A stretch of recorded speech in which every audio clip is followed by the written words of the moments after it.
Oh, this is going to be interesting, guys. All right. So, yes, we had a little delay. Sorry about the delay.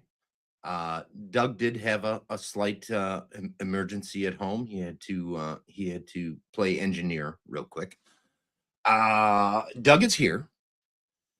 However, the interesting part is the other contestant has lost the samples completely.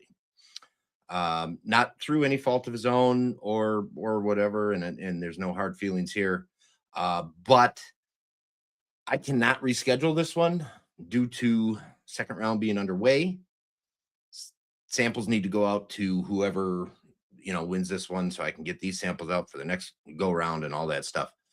So we got to call this one a forfeit. That means Doug is going to get a bye, unfortunately. However, Doug is still going to come on. Doug is still going to go through these blind just to get a points total. Hopefully, he scores poorly. That's my hope. That means I win. But I don't know. We'll see. So with that being said, this won't be quite the same, but it should be interesting nonetheless. So here he is, one of the three guys with a lot of the one grain, Mr. Doug. Man, I'm bummed that your intro sequence is a banger. And I was like dancing, and you didn't put me on in my freeze frame at the end. So yeah. Yes, well, Phil, you can still make fun of me. That's what I'm here for. This is I hate to do it. I hate it. I absolutely am struggling with it. I've struggled with this decision and I have to do it. I'm looking at timing and all that kind of stuff, and I just it couldn't work. So, but regardless, Doug, you got 3 samples. I do. You don't know. And just to allay any feelings that this box, I'm not going to show you the front of it because it's got my address on it, but this box has still not been opened. This is a fun story, actually, because you sent this to me from Michigan, right? Wisconsin, but that's all right. Wisconsin. God damn it. I always mix up those states. I'll let it slide. At least you didn't say Illinois. So you sent it to me from the Midwest. I got it in Seattle. I carried it with me to Texas, and then we had to reschedule due to an emergency. Mm-hmm. And then I carried it with me back from Texas to Seattle. This box has gone sealed across the country 3 times. Hey, it's a world traveler. Traveling samples. All right, so we're all right up now. Well, go ahead and open it, Doug. Finally. So the deal is we're gonna pretend like I have an opponent, do the scores because it's all individualized. The score is individual, yes. And then what? Do we have like a who scored the most points to come in at the end of this whole thing? No, it's just for bragging rights. Okay, cool. Well, yeah, I have my bragging rights from the exhibition match where I beat both of you guys. Yeah. Speaking of points, I'm trying to do a real quick look and see. We've had some pretty good points throughout. Adam from Lost Lanterns got the most at 15. He had the most single round points, 15. Whiskey Franco's right behind him at 12 for his first round. Whiskey Franco is the points leader right now, but he's got 2 rounds under his belt, 6 on the second one, 12 on the first one. So we'll have to next week we'll have to see what Adam can do. See if he can add to that. 2 guys, 1 showdown. Oh man. Good to see you, pod guys. So all you fine people that were waiting in the wings for this to take place. Whiskey Addict, Rangers Respite, Mike, Phil, thank you guys. Smoke Bash Joe, thanks Joe. Hey, Spicy Strawberries here. Jason Coates is here, thank you. My brother Germ is here. Howdy, bud. Whiskey Deke is here. Whiskey Deke, that means Doug's your next opponent. What? Donut fish? What? Off Topic Whiskey's here, guys. Go follow Off Topic Whiskey if you're not already. If it sounds new, it is new, but it's not new. It's Randall, the Whiskey Shaman. Just did a little rebranding. But if you haven't been following them, do that now. Donut Fisher is here. Thank you, Patrick. Appreciate you. 3 guys, 1 grain is here. Oh, look at that. And it's not me this time. How did that happen? No, it is me. I got it on right here. Okay.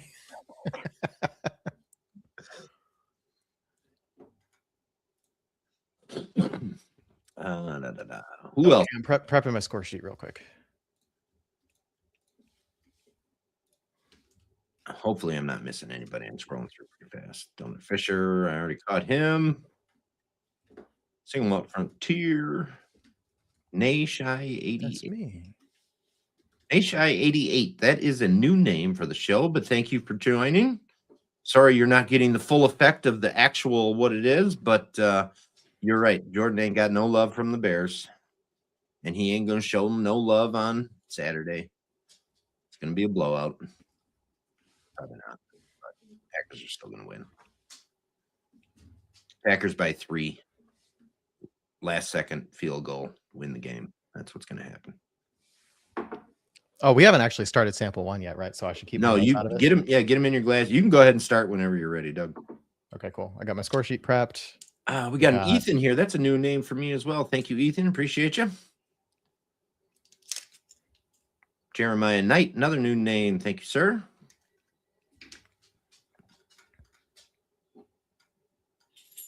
Yeah, Ethan W is one of my subscribers. Awesome.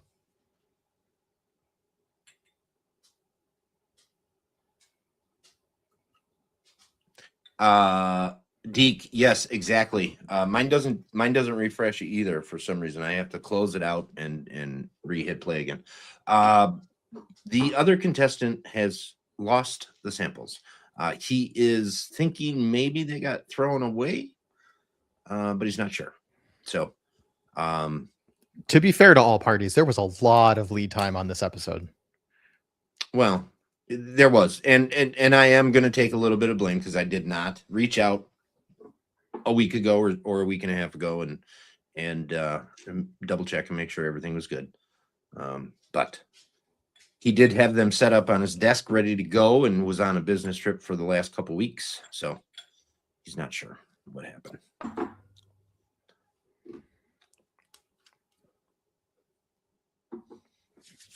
What is everybody in the chat drinking?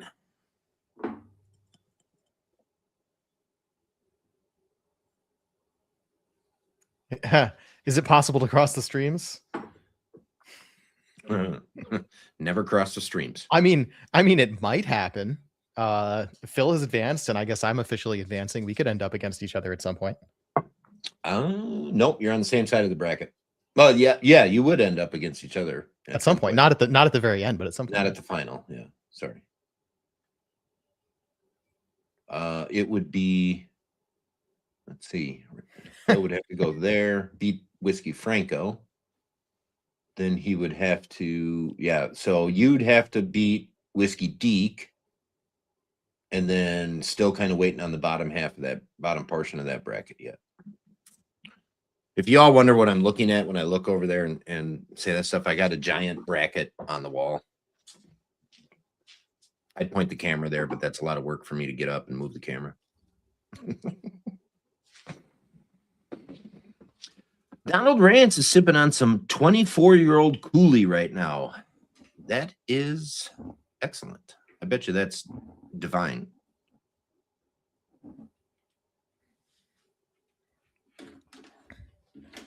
I was just checking your list, Germ. You don't have any Jura. You're right. I don't. I just had to rule that out. I mean, does anybody have any Jura? I have 3 samples of Jura from somebody who did, unfortunately, buy a bunch of Jura. But they're not whole bottles. I don't think I would buy a whole bottle of Jura. No, I think I've tried it once and I was like, yeah, that's weird. All right. So blind sample showdown. Wrong answers early. Glass number 1 is Jura. Did I have? Oh, yes, I did. You're right. I did have one.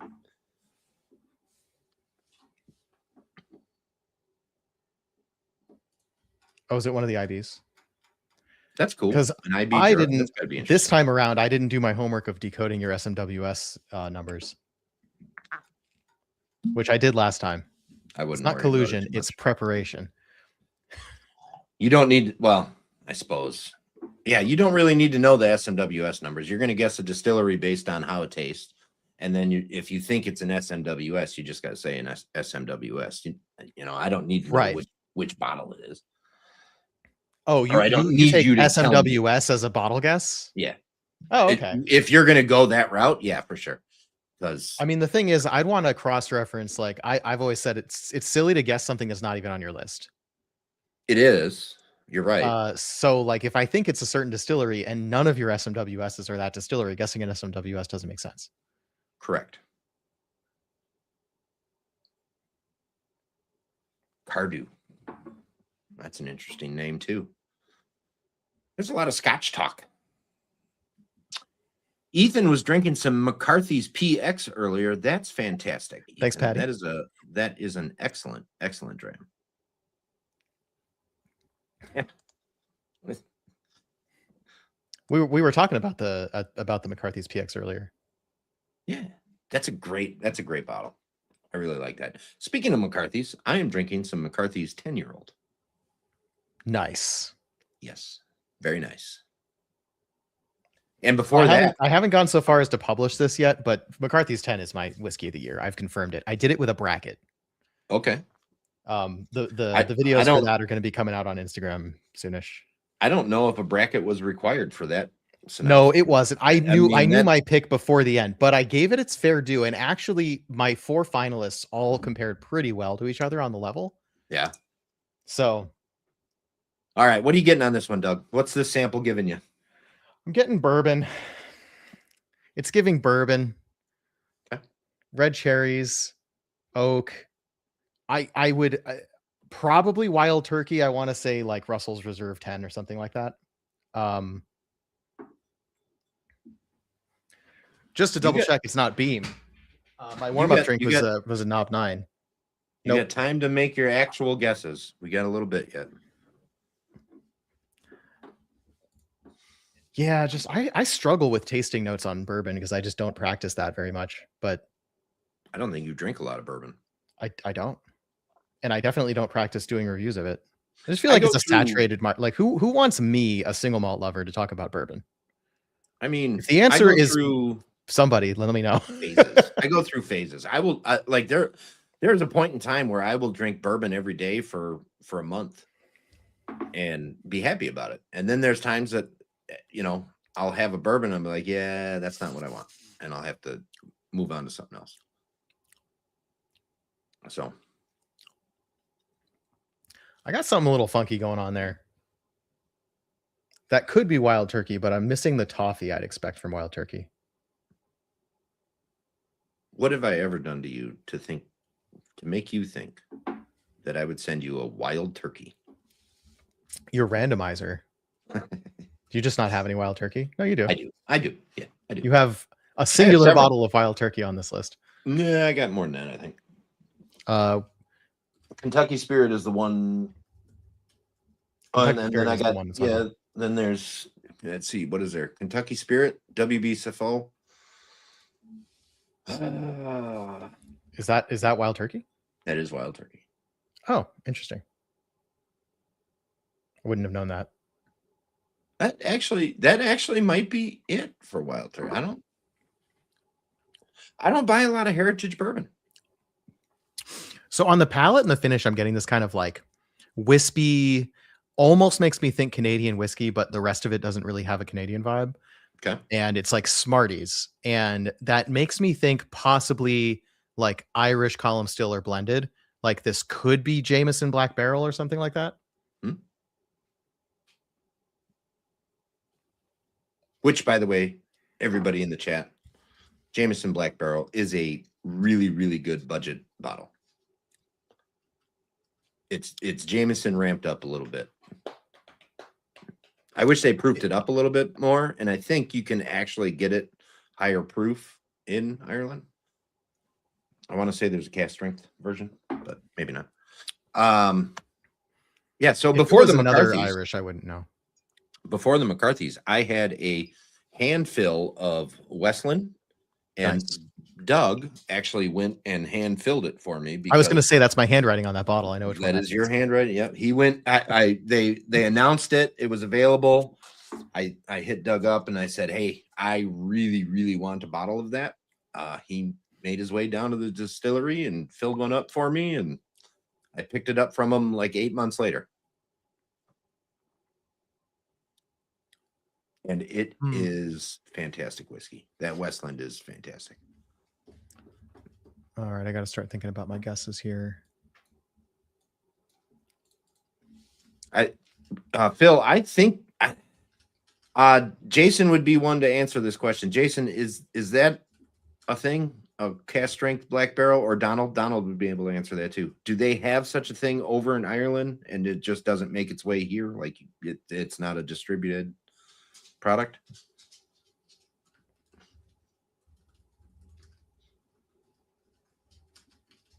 I know there was a Jameson cast strength, Jameson something cast strength that isn't available here that's available there. And I can't remember what it was.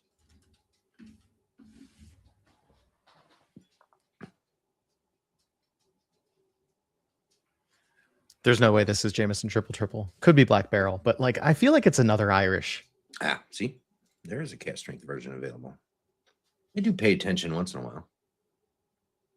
Yeah, Donald, I'm not saying it's the best whiskey ever made. It's far better than regular Jameson, for around the same price, and it definitely adds.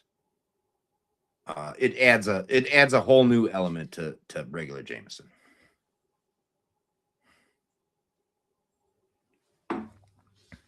God, this McCarthy's, and I did struggle with that peated 6-year-old 888. I bounced back and forth between which one was better, between this and that one. And I'm just gonna mention, so I'm gonna lock in Jameson Black Barrel. Obviously, we talked about Wild Turkey. I kind of feel like it's not that. It feels too column stilly, even though Wild Turkey is all column still. It just feels like Irish column.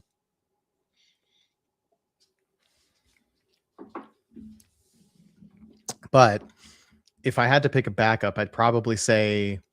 Well, you haven't made your official guesses yet, so we can still do that. You got time to do that, but you let me know when you're ready to take your full on guess.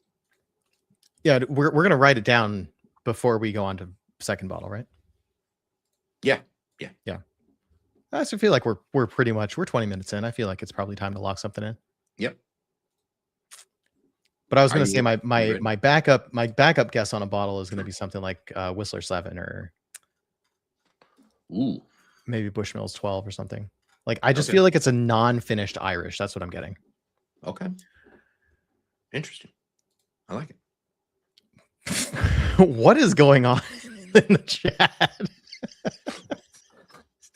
I think Spicy was trying to ask you, what is a Doug, bourbon or Irish? And she forgot the it. So what is Doug, bourbon or Irish? And somebody said he's a human. All right, Doug, AI is getting so good these days, you can never tell. Are you ready to lock in your answers? Yes, Doug is actually AI. Yeah, and he knows because he's been to my house. All right, I'm ready to lock in. I feel like this is going to be an uninteresting guess for me. I'm just going to be really interested if I get any of this right. Okay, generic category. We're doing Irish. Does that count as a generic category? No. Or if you want blended. Generic category. I mean, blended would be a generic category. Okay, so if that, yeah. So I'm going Irish blended for specific. All right, so blended. Irish blended for specific. We'll just write that down now. Yep. I'm going 45% generic ABV. Okay.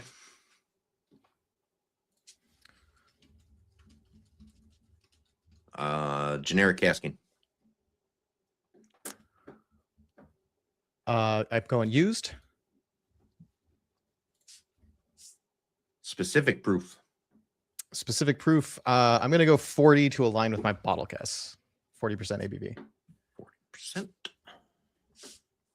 Specific casking. Ex-bourbon. XB. Distillery and bottle. Jameson Black Barrel. JMO. Black Barrel. All right. Very cool. All right, move on to sample 2 there, Douglium.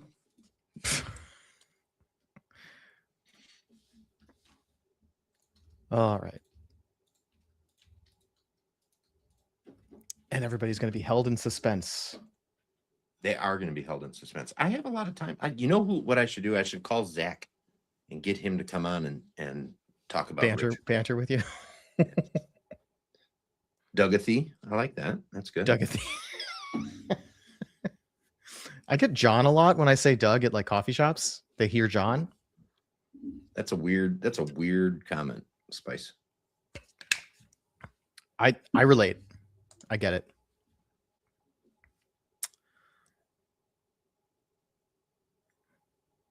I'm going to say right off the bat, Doug Holio. Let's say right off the bat, I like this better. I can already tell you sample 1 is my least favorite of the 3. Okay. Because I knows them all. I will tell you the same. Sample 1 is my least favorite of the 3. Yeah, just like now we're in, and look at those legs. You can't really see it, but look at those legs. We got some viscosity. Fun fact about sample number 1. Jason Coates and I had an interesting experience with sample number 1. Okay.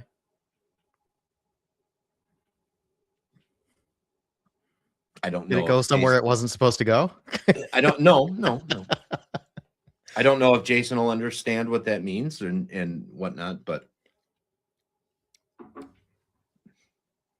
okay. The nose is great. The palate's a bit of a letdown on this one. Okay. Kind of a bitter finish.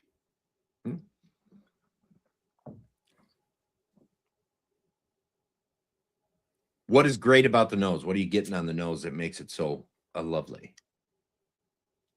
It almost feels malty, but not. Okay. It's got like it's got a lot of fruits and like maybe a little bit of citrus in there. It smells dense. It smells like there's a lot here. I could spend a lot of time dissecting the nose. But the palate is immediately telling me this is not single malt.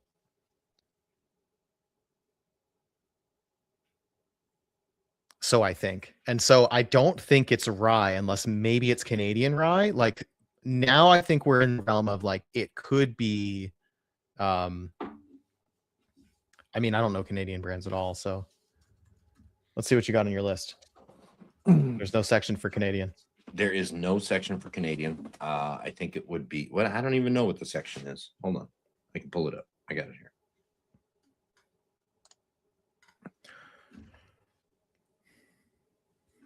I mean, the only one that my go-to thought here would be like Alberta Premium, which you don't have. Do you have any Canadian? Yeah, I got Canadian. I got a few Canadians. Okay, so yeah, I'm betting that some of my Canadians are grouped into the rye category. Mm-hmm. Just double checking that.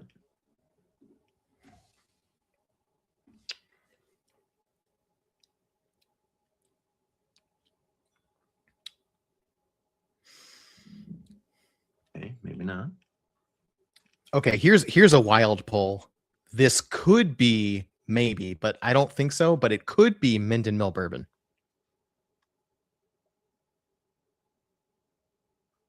Because the nose is super dense. So there's a couple Canadians in the oddities. And then, yeah, then the other ones are in the rye section. Of course, you called the Canadians the oddities. So they went in there because that's where the world whiskeys landed. Sure. Which I don't know why then some of them ended up in the rye, but I think it's because they landed in that section of the cabinet. That would be my only answer to that.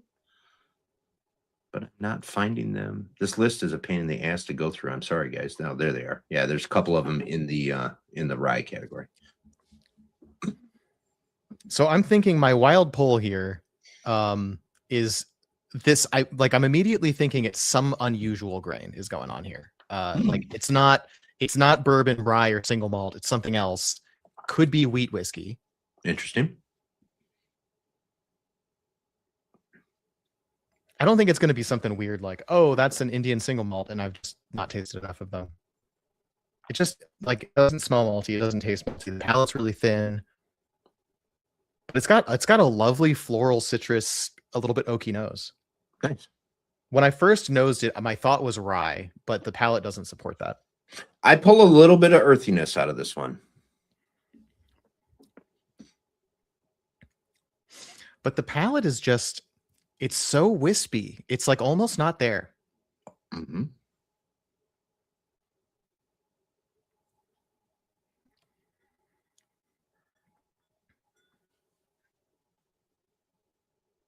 What do we think on proof? A little bit higher than the first one, probably. Maybe about the same. Phil, there's a lot of good ryes. Whoops. There's a lot of good ryes from, what the hell is going on? Where did that comment go? Phil, did you delete a comment?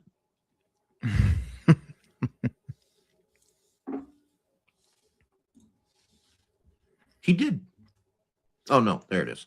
He's asking about the Eiffel German rye. Yeah. Phil, there's a lot of really good ryes from Europe in general. Germany. Where the hell is Cairo from? Denmark, I think. What the heck is that brand called? I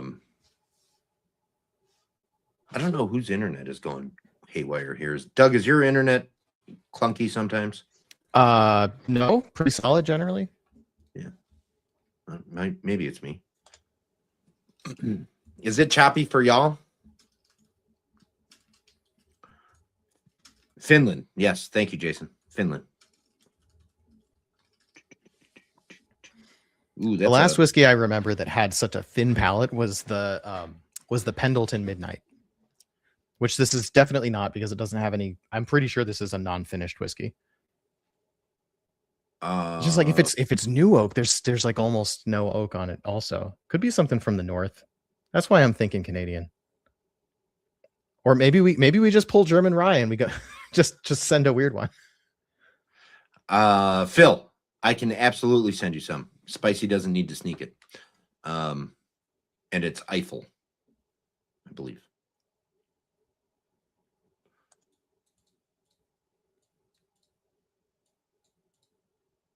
Yes, Spicy is into ancient grains.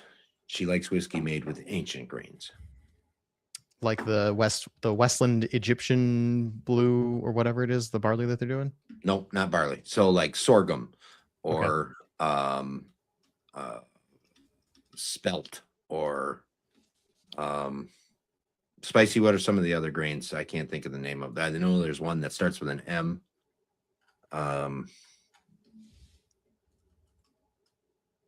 They're like grains that nobody really grows anymore. Oh yeah, Ethan, that Polish rye. Man. Even though Rough Spirits would really disagree with me, that Polish rye was something else. That was really good.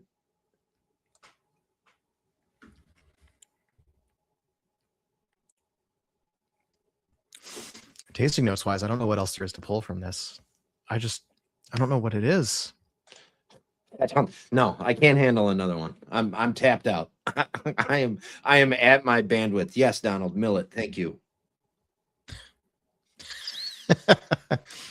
So what do you got? You got Freedom Malts. You got 3 Guys 1 Grain. Is that your limit? Yep, that's my limit. I have 4 Instagram accounts. You know, the thing about it is, when the show's not going on, so between April and October, whatever, I'm all game. But then it does, you know, once the show starts, I can't focus on anything other than that for a little while. Mm-hmm.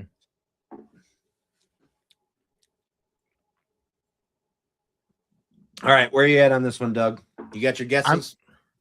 I'm trying to narrow it down to like a bottle because I feel like Canadian rye is plausible, but so is wheat whiskey from somewhere in the north.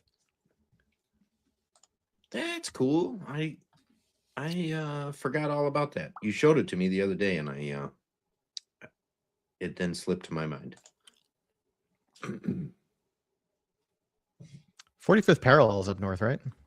45th parallel is up north on the 45th parallel. Yeah, coincidentally. I don't know my lines of latitude, longitude, whichever one that is. I'm going to get this wrong if I just say what I want to say right now, but it is near the center point between the North Pole and the equator. I don't, but that's yeah, no, that sounds right. 90 to the North Pole. Yeah. But the actual spot is not super close to where that distillery is. So okay, it looks like it's right outside Minneapolis. 45th parallel is right outside Minneapolis. Yeah. All right, I'm locking in a bottle then. All right, we're gonna send a weird one. Generic category. What do you got here, Doug? Well, I suppose it's wheat whiskey. Wheat. All right. And generic ABV proof? I want to say 43%.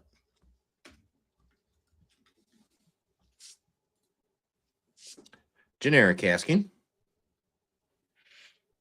I'm gonna look up the bottle real quick just to make sure I'm not totally off. Because you gotta. All right, well. We diversify our guesses is what we do. Okay. So next up is generic casking. I'm gonna say new oak. Okay. Specific category is American wheat whiskey.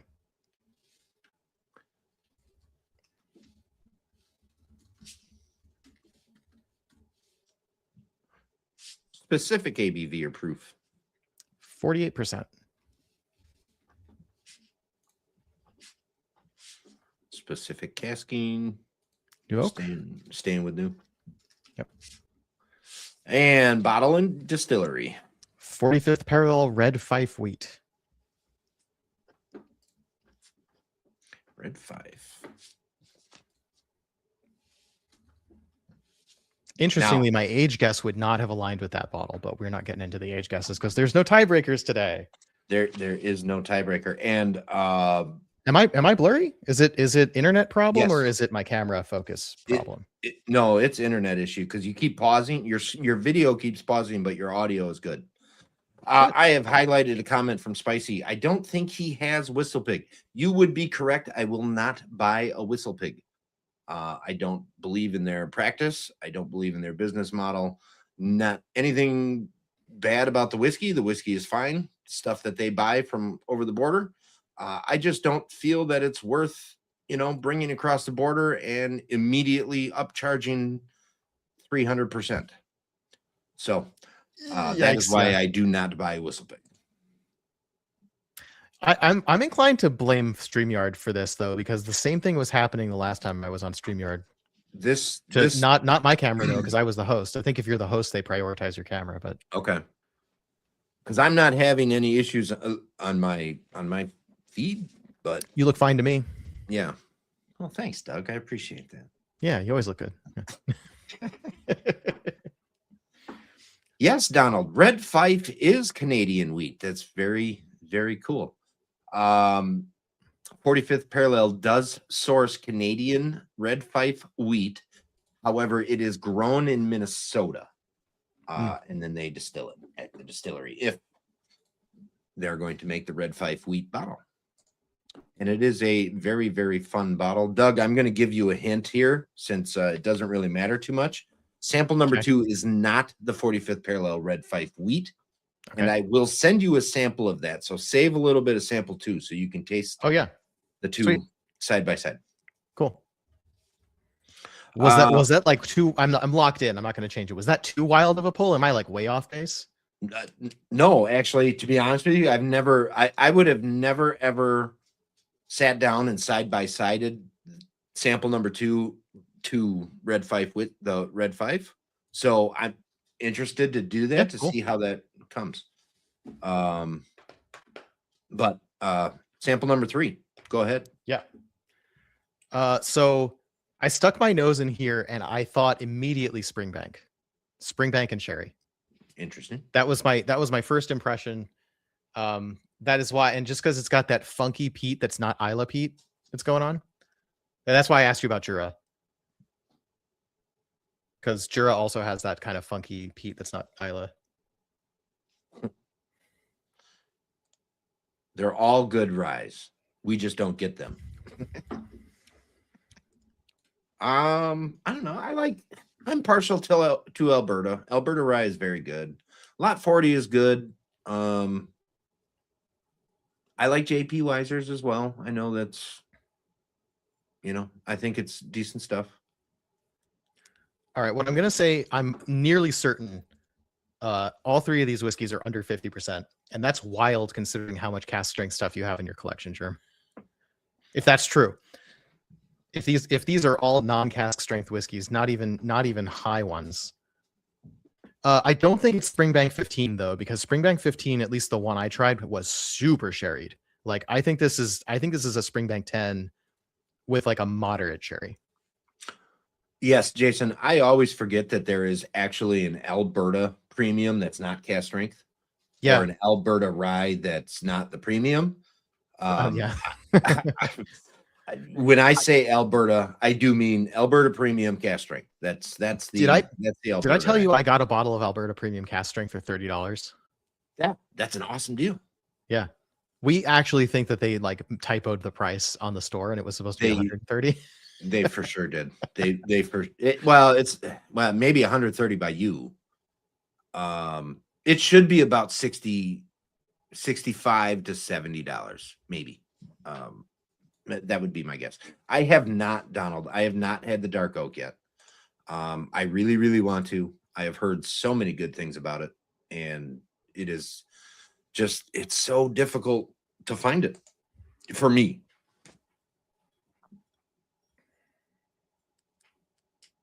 Oh, Donna Fisher, great question. Great question. Rye and single malt to me can be very like peas and carrots. You know what I mean? Like if you really, really like single malt, you would probably really, really like good rye. And vice versa. I think they just like they're very different in their notes, but a lot of times really good rye will have some very nice apple notes, some very nice citrus notes.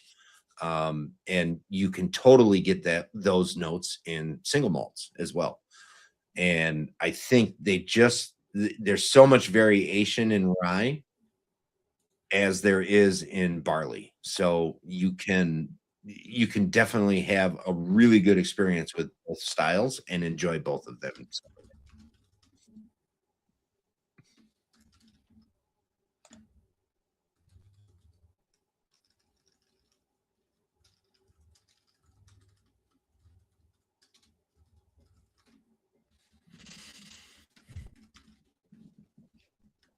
What you pulling off of this one other than Springbank and Sherry?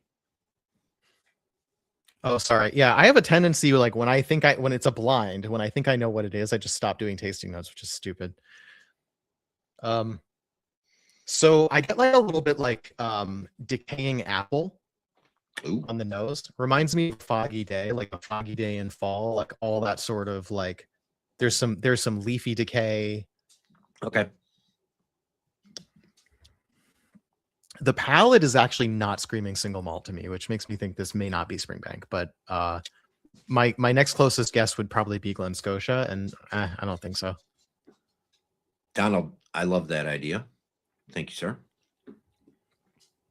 So like a little bit of smoke, but it's more earthy than smoky. It's a little funky. Like it's almost like Band-Aids, but it's not like the Isla Lafroig Band-Aids. Yeah, long row's practically Springbank. But you might be right with how little peat that I'm getting on this. Yeah. Thanks for the assist. Or completely throwing me off. Yes, was it? Which way did it go? Was it an assist or a hindrance? Wait, long row is the more peated, isn't it? What's the one from Springbank that's not peated?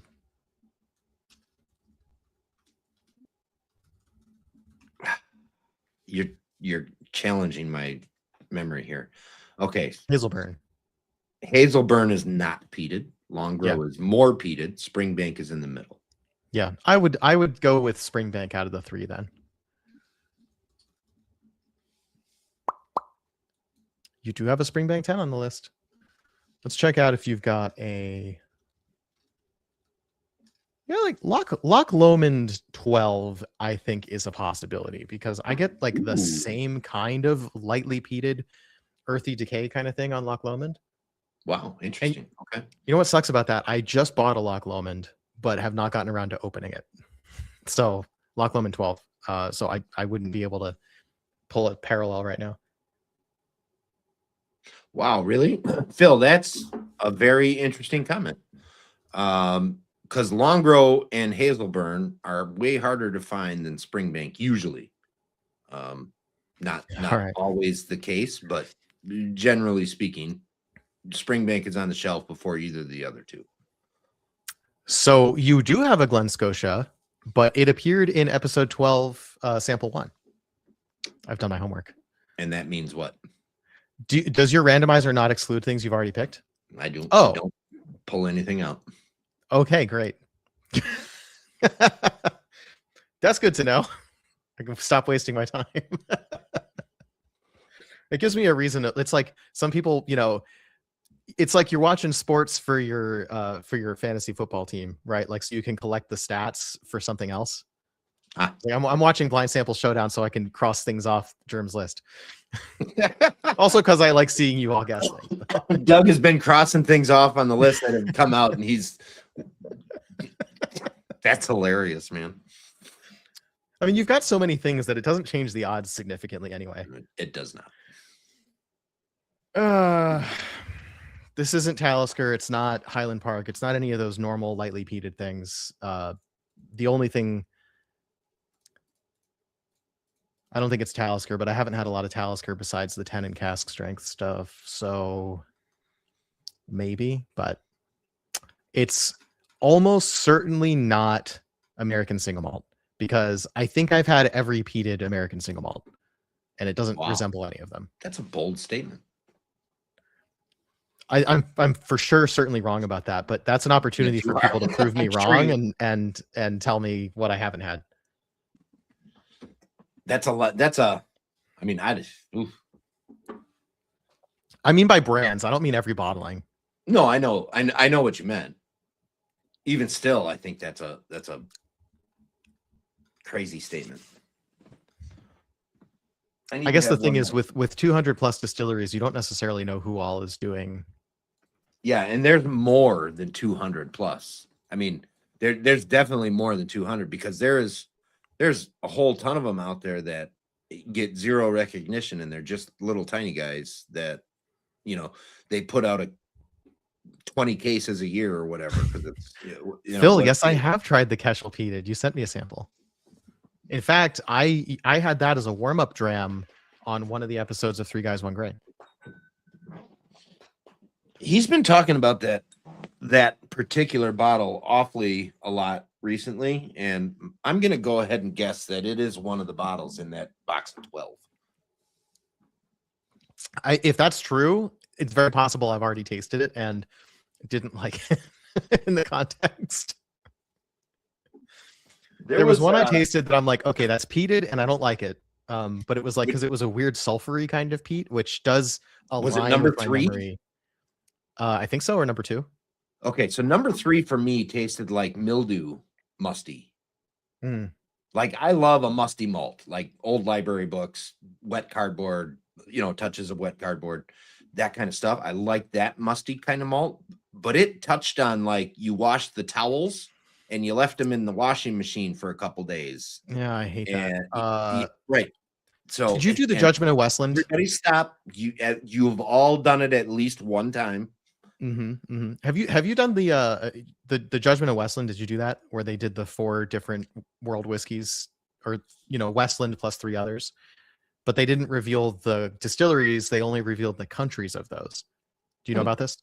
No, I don't know about this. This was way back. I think it was 2021. They basically were like, let's do the Judgment of Paris, but for single malts, and prove that American single malt can sit on the same footing as roughly equivalent price point, like tier of whiskey with other countries, because there's always the tendency to have the unfair comparison. So they got a bunch of distilleries together to basically say, like, let's agree to put forth a whiskey that is roughly on the same tier of product. Okay. And blind everybody it's essentially a double blind, I think. Yeah. So, and also they don't reveal the distillery. So it was Westland, because of course Westland's putting it on. We know it's Westland. It was Westland flagship. And then it was a Scotch, a Australian, and an Indian single malt. Okay. The one that turned out to be the Indian single malt, I hated immediately because it tasted just like what you're talking about, that mildew. Okay. And once I got that note, like there was other stuff to it, but once I got that note, I was just done. Go away from it. Yeah. Like I'm hoping to come back to that sample 3 at a different time and day. And it's not that, because like, I don't want to poo poo on somebody's whiskey. That's off topic whiskeys phrase. But it was really off putting when I had it. And yeah. So I don't know. I thought it was sample 3. I thought that was the one that did that for me. So what's interesting is I tasted them all, and then I came back a couple days later, or in each case, I recorded 2 videos, and then 2 days later I recorded 6 videos. I just did a speed run yesterday I needed to get ahead because we have dry week starting tomorrow on the Whiskey Lodge, and it would suck if I had a bunch of whiskeys to still review and try to do dry week. So I'm like, okay, I'm going to front load all of them and then release the content. So my palate was probably 2 shot by sample 7 or 8. I think I know what those were, but I think in all cases, I came back the next day and I was just like, I don't like the ones that I thought I knew what they were. I agree, but everything else I wasn't sure about. I had a completely different set of tasting notes. I felt completely different about them. I know I didn't mix them up because I only had 1 bottle open at a time and they're labeled on the lids.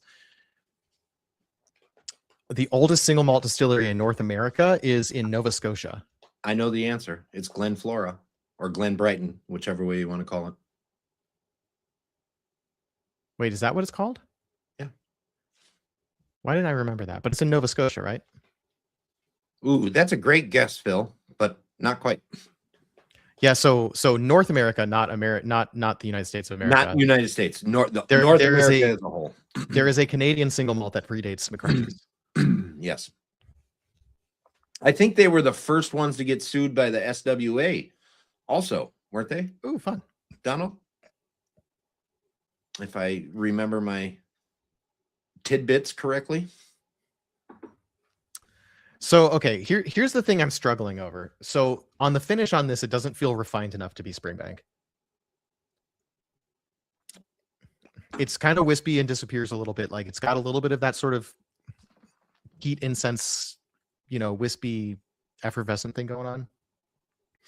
But it just doesn't feel refined enough to be Springbank. And so that makes it's really tempting to pick something else that I know is lightly peated. And I think Loch Lomond is a strong contender here. And you only have the one Glen Scotia. And I don't think this is Glen Scotia. So yeah, this is tough. I'm talking myself out of it.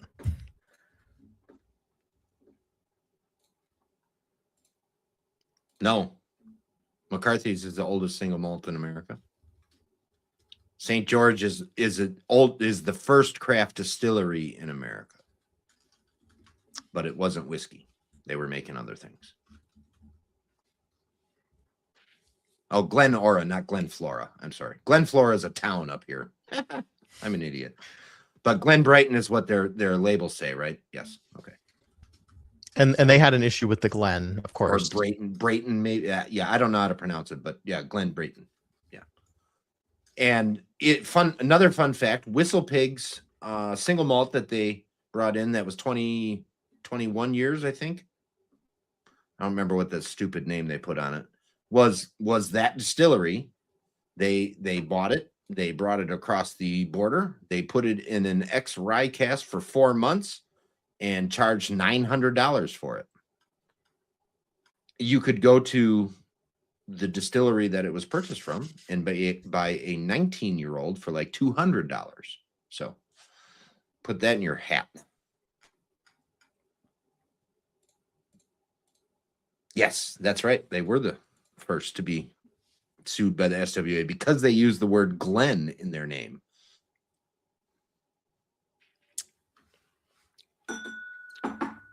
By the way, thanks for reminding me their name, because every couple of months I'm like, Single Malt Frontier should interview the first single malt in North America. And I remember that, and I could not remember their name. So thank you. All right, where are you at with this one, Doug? You got your guesses locked in? Yeah, I'm gonna lock in. I'm right. gonna stick with my first impulse, because why change? Okay. Generic category. Single malt. SM. Generic ABV or proof? 46%. 46%. Generic casking. Used. Specific category. Rough Spirits just showed up. He wants to fill in. Single malt Scotch whiskey. Scottish. Single malt. Specific ABV or proof? 46%. Specific casking. Ex-bourbon and ex-sherry. They took shots at them for using island on their label. SWA doesn't even recognize island Scotch whiskey as a region. That's stupid. Right. Just saying. First of all, it's stupid that they don't recognize it. And then, never mind. Don't get me going on the SWA. Just don't. Look, I gotta get you wound up, because that's your most entertaining. We don't need to get wound up tonight. Exact Distillery. I'm gonna stick with Springbank 10. SB 10-year. All right. Doug, what was your favorite sample of the three? Number 3. Number 3 was your favorite sample of the 3. Now, let's the record show, since this is video and there is proof of this, we don't need to dictate this for proof. The American single malt guy, one of the American single malt guys, nailed a Scottish single malt almost to a T. Almost to a T. So sample number 3, Doug, you said single malt. It is a single malt. You said 46%. It is 46%. Used casking. It is used casking. It is a Scottish single malt, like you said. Okay. Awesome. Specific ABV and proof, 46% or 92 proof. You nailed that on the head. Specific casking. It is ex-bourbon and it is ex-sherry, both. 70% ex-bourbon, 30% ex-sherry. We're sounding like Springbank. Exact Distillery is the Glen Guile Distillery, and the bottle is Kilkerran 12. Okay, so, and the reason you say I almost got exactly is because, as we all know, the Glen Guile Distillery is the same Springbank. I mean, you were right there. You were next door.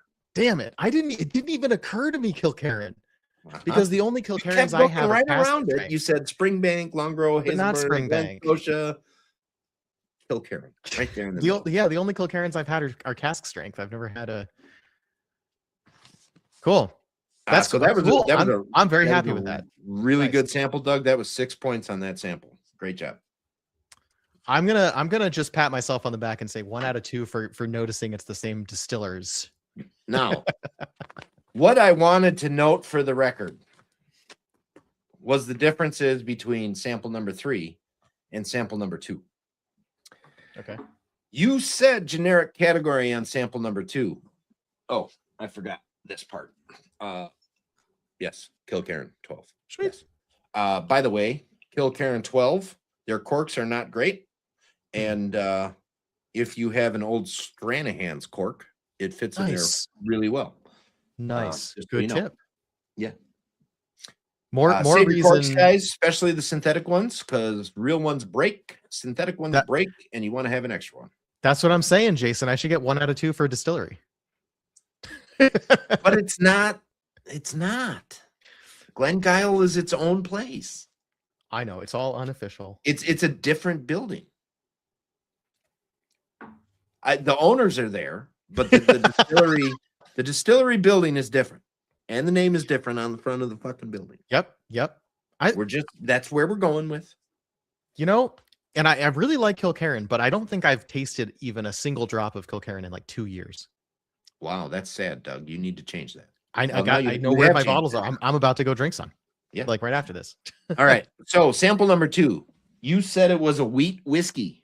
You did not get a point on that. It is not a wheat whiskey. Sweet. Generic ABV or proof. You said 43%. You did get a point there. You were within the ±2. Nice.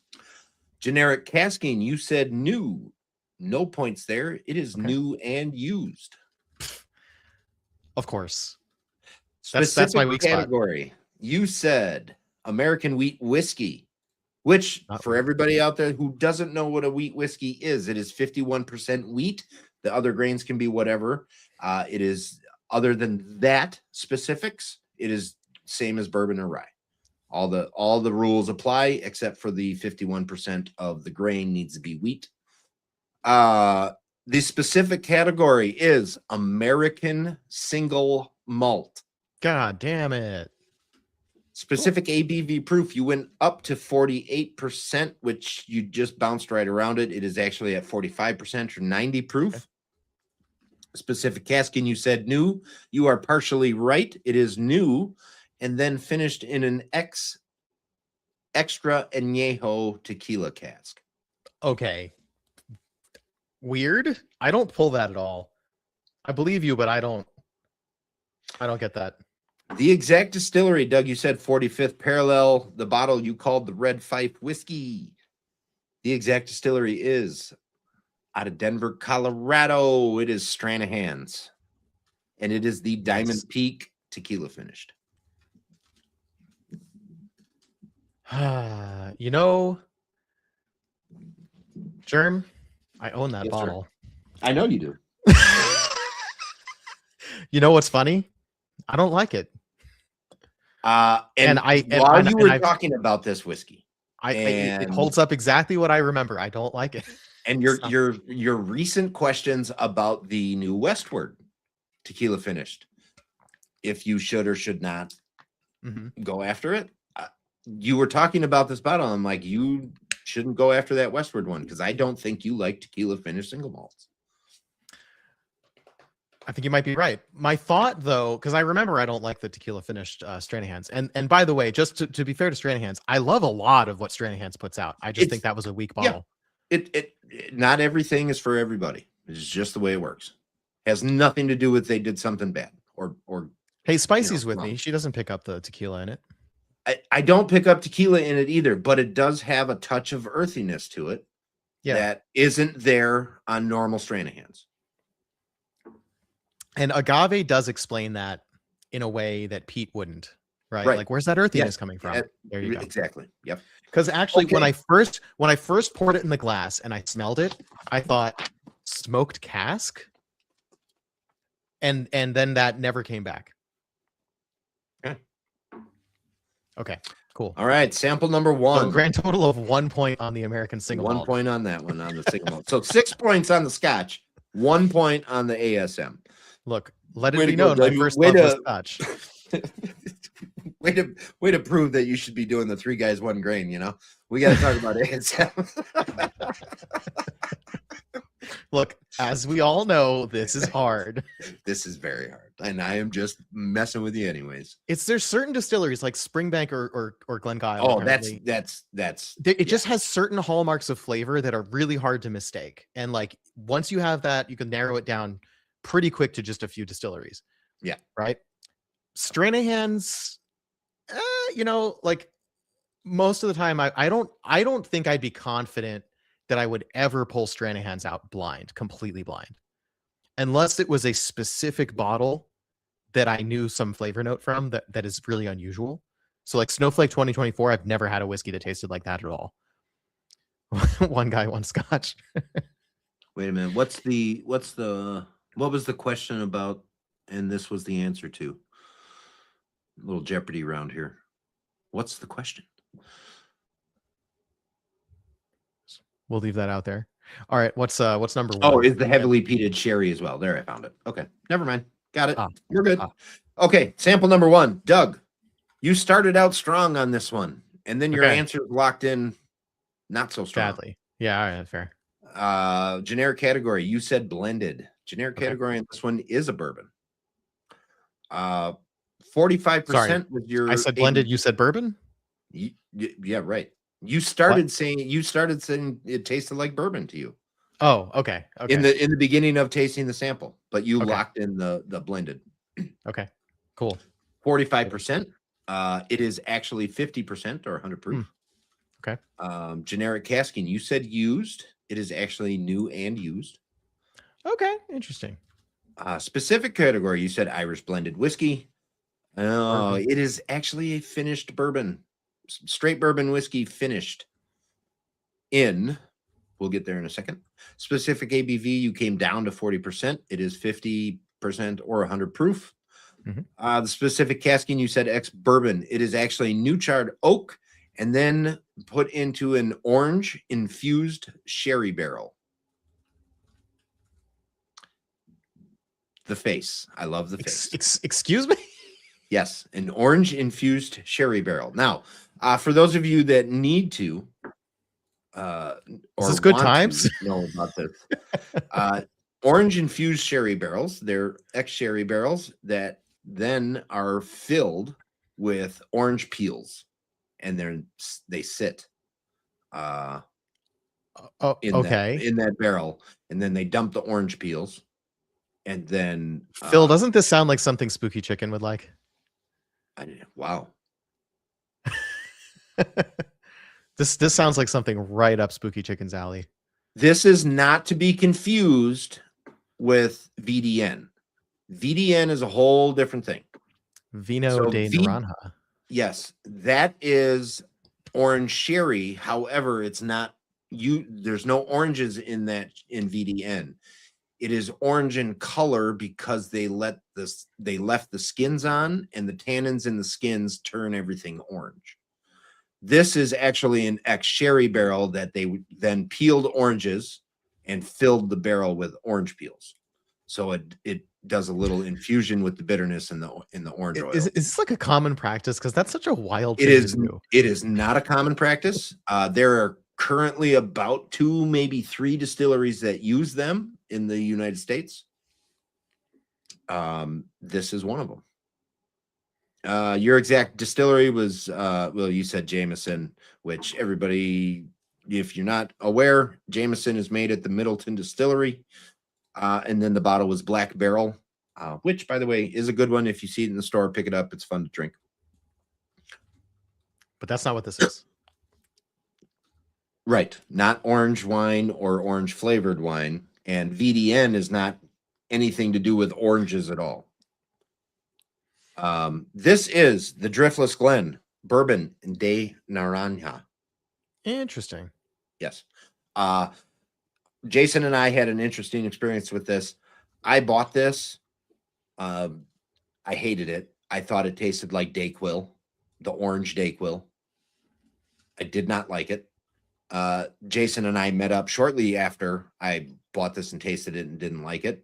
We went to Driftless Glen. It happened to be part of the tasting on the tour, and he actually liked it. I somehow, I don't know how, don't ask, ended up with a second bottle of it, and the second bottle is better than this one. Like, it's not quite as Dayquil-y and syrupy and gross. So for whatever that's worth, don't negate it. It might be fun for you to drink. It's not ugly. It's just not my style. But So it's in a killer, matchup, I don't know that I would have won in a matchup, to be honest, with that point score. I racked them up on the spring bank, but that could have easily gone a different way. That could have. You would have scored 7 points total, which, Yep. I mean, is not a bad score, realistically, in the grand scheme of things. I'm comfortable with that. I'm sad about how wrong I was on the first two. 7 points. I'm upset with your American single malt wrongness. No, I'm not. That totally changed that Stranahan's. That tequila barrel totally changed that Stranahan's. Now that you say it's Stranahan's, I can smell Stranahan's on it, but it's still a weak bottle. Mm-hmm. It's just that Stranahan's, Stranahan's has a lot of really good stuff, but their malt doesn't have a really strong distillery character, I think. So like whatever they do with the casking tends to override. It has a lot of different faces. Like the brewer's cask, the red wine cask was utterly delicious. I think Stranahan's in wine barrels is the Stranahan's sherry is great. The Stranahan's distillery edition in red wine cask is great. The Snowflake 2024 is great. What do these all have in common? Red wine cask. Basically, I mean, sherry is not a red wine, but like in the same vicinity. Gotcha. Yeah. The one thing that Spicy says it best, should have stuck with your gut on number one. What I find with bourbon, especially on this show and watching people go through this, if your first sip instinct says bourbon, I don't care 10 minutes down the road what that glass changes to, stay with your first guess, because bourbon can change very drastically in a glass in a short period of time. The rye spice can come out, the wheat spice, the wheat can come out. There's all kinds of things that can happen that changes it drastically. And if your first instinct was bourbon, stay with it. Just stay with it. So green banana and applesauce. All right. See, Whiskey Deek, if the randomizer gives me all American single malts and I don't get them, then I look like a fool. So you could also look forward to that potentially.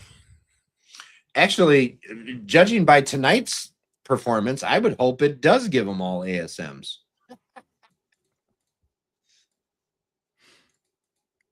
Yeah, whatever's funniest, right?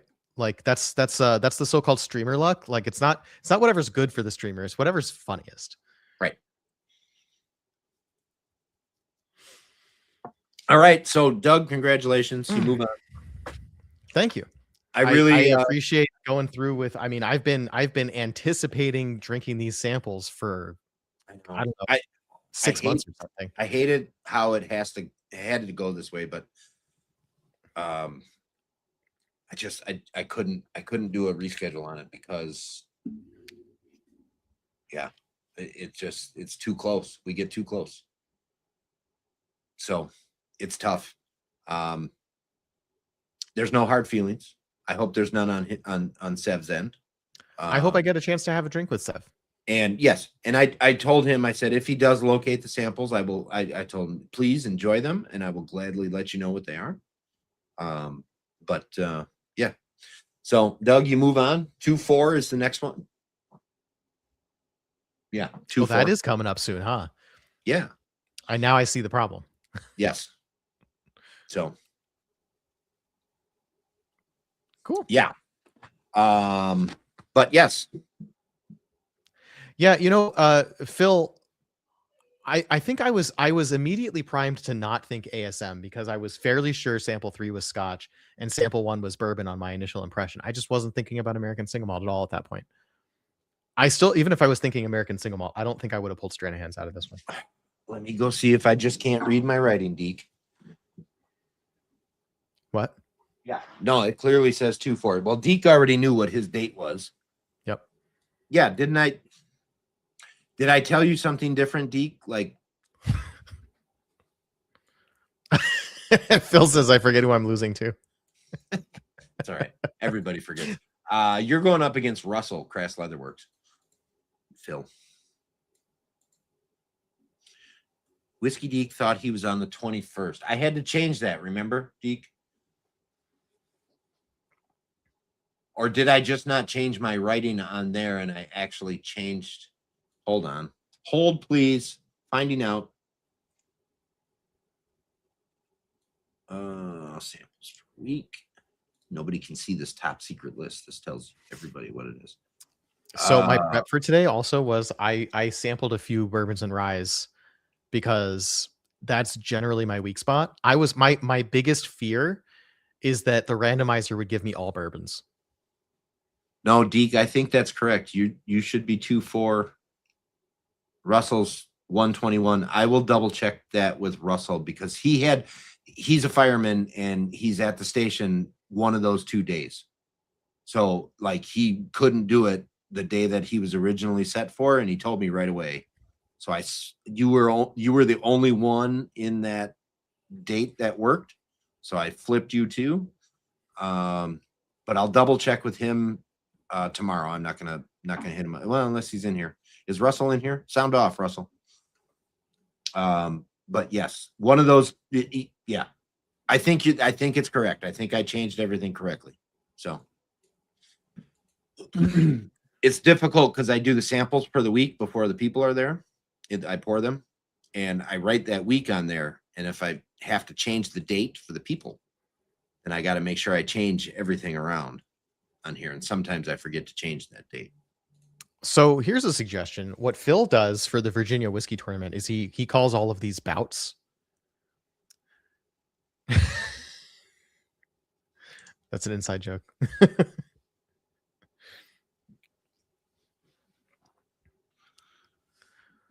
Yeah, all bourbons would be brutal, especially for me, because I drink like best case scenario for me with bourbon is I will identify it as bourbon. I don't have the experience with the number of distilleries that I would need to be able to pick out a specific distillery profile. If that's even possible. Isn't there just one distillery that distills all bourbon in the world? Yeah, Buffalo Trace. And well, no, there's two. Buffalo Trace and MGP. Everyone else is lying.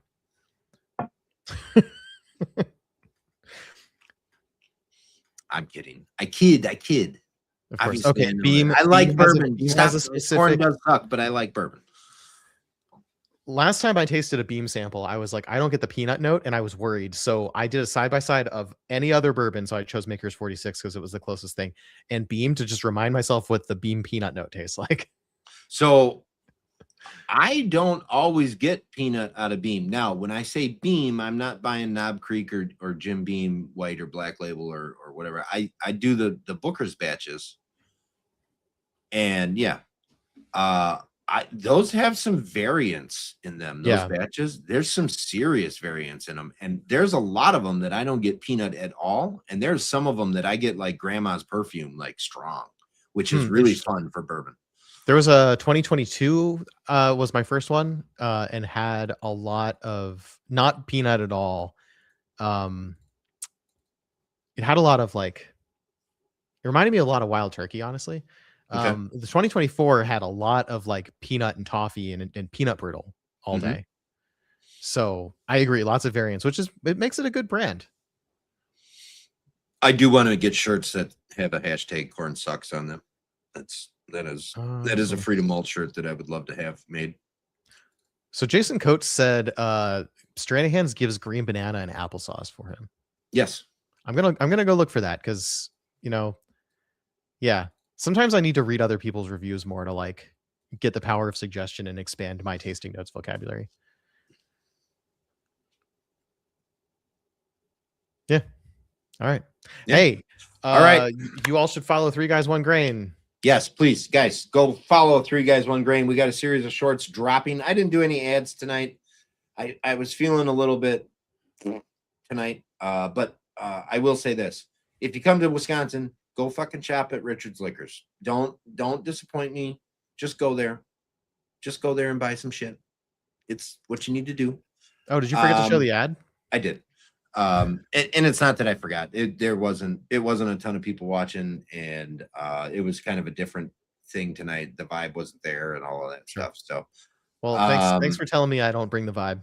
It's not the vibe of the show, not the vibe of you. I mean, you brought your normal vibe. But 3 Guys 1 Grain. Seriously, guys, we got a series of shorts dropping. Started today. We dropped the first one today. They are the 3 of us doing quick timeout. They're the 2 of us doing very quick thoughts, and 1 of us doing very long thoughts that have to be chopped down into a quick thought. Okay, but I didn't know what we were doing for editing yet, so I just sent you the thing that was unedited. Yes. Germ's like, you sent me 3 minutes for a reel that can only be 3 minutes long. I'm like, well, I thought you were going to edit it down. So I'm editing my own now. Don't worry about it. And Randall and I aren't editing at all. We're just 25 seconds. But how do you get tasting notes in 25 seconds? Because we spent the time that we did it beforehand. Oh, well, and then just no, we're not cheating. We spent the time with it ahead of time just so we could bullet point shoot out a few thoughts. All right, well, all of my maybe I'll do that for the last 4, but my first 8 are I literally poured it and recorded a 3-minute video, and that's my tasting notes. Yeah, I know. That's why I had to trim it down. Trust me, I saw it. There's video evidence. There is. Anyways. All right, guys. Yes, but the series of shorts every day until the 18th will be the last day. And then on January 19th, we are going to go live, which we do need to do a test run to make sure that works. We are going to go live, and we will do sample number 12 live on the 19th. And we will do the reveal of all 12 samples on the live. We will have some banter. We will have some fun. We will have some laughs. And just general conversation about ASM. So it should be a good, fun time. Stop by, check out the shorts, and stop by on the 19th. Germ didn't have to catch anything because he started the first one, but he catches something on the second one. Spoiler alert, I don't start every one of them. And I'm not in the middle of every one of them either. So I did a spreadsheet to make sure we all got to be in different positions. We did a rotation. Release the Doug cuts. Man, I got a whole file on Doug cuts. I mean, not to use Germ's channel to promote my Patreon, but I am going to put the probably less edited, not completely unedited, but less edited versions on Patreon. Grifter. Yeah, I got a Patreon now. I got to wrap it. There is some really funny stuff that doesn't make the final cuts. Today's short, Doug actually said he thought it was Virginia Blue Ridge. Whiskey Shaman also thought it might be Virginia. I did not give a distillery guess because I don't really want to be embarrassed all that bad. But I have no idea what Phil has. I have no idea what his little evil plan was or any of that. So I know they're all American single malts. I do know that. But unless he lied to us, they could be some kind of crazy I mean, he's out there in Virginia. They could be some kind of crazy moonshiners single malt coming out to still. I don't even know. There's actually a lot of single malts in Virginia, like more than you'd think. Like at least a half dozen, I think. And I did see Jake Cumming Whiskey posted a label for Burnt Church's first ASM. Mm-hmm. And they are going to be on Single Malt Frontier in a couple weeks. Excellent. I'm excited for that. I've been following them for a while and really interested in their stuff. And I just haven't pulled the trigger on getting any. I think I can order directly from them and get it shipped to me, but I just haven't done it yet. So, but this single malt coming out, that might change that. So I haven't tried it yet, so I can't comment, but I'm gonna soon. I had other content to shoot first. No, Phil, you don't need to send me your spreadsheet. I don't actually. Yeah, I feel better not having any idea. I do, however, want to say that I did call a distillery on sample number 2, not on the video though. I'm pretty sure it was sample number 2. I thought it might be Copper Fox because there was some weird funkiness going on, and my experience with Copper Fox has been there's been some weird funkiness going on in the bottle. Very good weird funkiness, but still weird funkiness. So yeah, I could see it. It did not agree with me when I recorded my video. When I tasted it again, I was like, I don't know why I was so harsh on it the first time, but that's just how it happens sometimes. It does. Yeah. So, but anyways, guys, I thank you all for tuning in to the weird episode of the Blind Sample Showdown. It has been a slice. What do we got?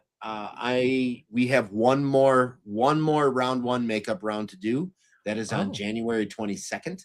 So please, Wednesday, January 14th, next week, Wednesday, we have whiskey for Apollon, Adam from Lost Lantern, going up against Joey, the whiskey drinking panda, who took out Randall, last year's winner. So that should be shaping up to be a great, great show. And I don't know if Adam might have something new and exciting to talk about. So we'll see. But other than that, a whole slice. Yes, sir. A whole ass slice. Other than that, I thank you guys for tuning in. Thank you for tuning in yesterday. I thank you for tuning in next week. Appreciate every one of you for coming along on this journey with me. And Doug, great job tonight. You actually did do pretty good, even though you didn't have a competitor tonight. 7 points is a pretty good score. 7 Yeah, points it was just chat throwing me off instead of my opponent. Yeah, right. They didn't disappoint. So I need to put a little whiskey in this glass so I can cheers you all out. But until next week, Wednesday, everybody, cheers and thank you. Cheers.